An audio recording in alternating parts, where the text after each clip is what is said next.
വീണ്ടും physical attack നടത്താനുള്ള ഒരു പണി ബിഗ് ബോസ് കൊടുത്തിട്ടുണ്ട്. പുതുതായിട്ട് വന്നിരിക്കുന്ന അതിഥികളെ ശത്രുക്കളുടെ കയ്യിൽ നിന്നും ഏത് വിധേനയും രക്ഷിക്കുക എന്നുള്ളതാണ് ടാസ്ക്. അത് കേൾക്കുമ്പോഴേ അറിയാം അവിടെ ഒരു അടിപിടി കൂടാനുള്ള ചാൻസ് ഉണ്ട്. കാര്യം പുതുതായി വന്നിരിക്കുന്ന അതിഥി എന്ന് പറയുന്ന വലിയൊരു പാവയാണ്. അതിന്റെ പുറകിൽ ഒരു ബലൂണും കെട്ടിവെച്ചിട്ടുണ്ട്.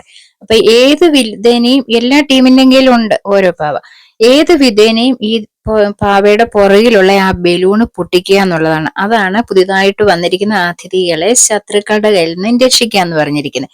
എന്തായാലും നല്ല നീളമുള്ള ഒരു പാവയാണ്, കളരമുള്ള ഒരു പാവയാണ്.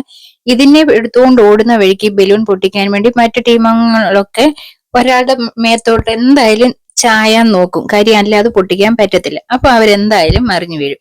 അവിടെ ഫിസിക്കൽ അറ്റാക്ക് എന്നും പറഞ്ഞ ഒരു പ്രശ്നം ഉണ്ടാക്കാനുള്ള പണിയുണ്ട്.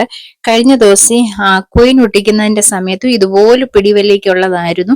അങ്ങനെയാണ് അന്ന് അവിടെ പ്രശ്നം ഉണ്ടായത്. അതുപോലെ തന്നെ ഒരു പ്രശ്നം, അതിലും സീരിയസ് ആയിട്ടുള്ള ഒരു പ്രശ്നം ഉണ്ടാക്കാനുള്ള ഒരു വഴിക്കുള്ള ഗെയിമാണ് ഇപ്പൊ ഇവിടെ കൊടുത്തിരിക്കുന്നത്. എന്തായാലും നമുക്ക് കണ്ടറിയാം ഏത് രീതിയാകും എന്നുള്ളത്. ഇപ്പം ജിൻഡോയുടെ ടീമിൽ എന്ന് പറഞ്ഞ് ജിൻഡോ മാത്രമേ ഉള്ളൂ ഒരു പുരുഷൻ എന്ന് പറയാൻ.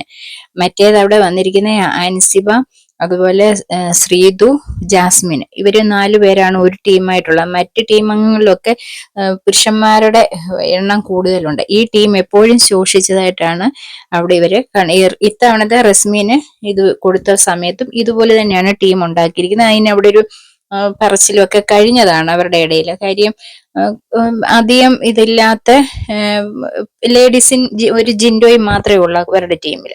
അപ്പൊ എന്തായി തീരും, ആര് ജയിക്കും, ഏത് ടീം ജയിക്കും എന്നുള്ളത് നമുക്ക് കണ്ടറിയാം. എന്തായാലും നിങ്ങൾ എന്റെ ചാനൽ സബ്സ്ക്രൈബ് ചെയ്യാത്തവരാണെങ്കിൽ തീർച്ചയായിട്ടും എന്റെ ചാനൽ ഒന്ന് സബ്സ്ക്രൈബ് ചെയ്തേക്കണേ.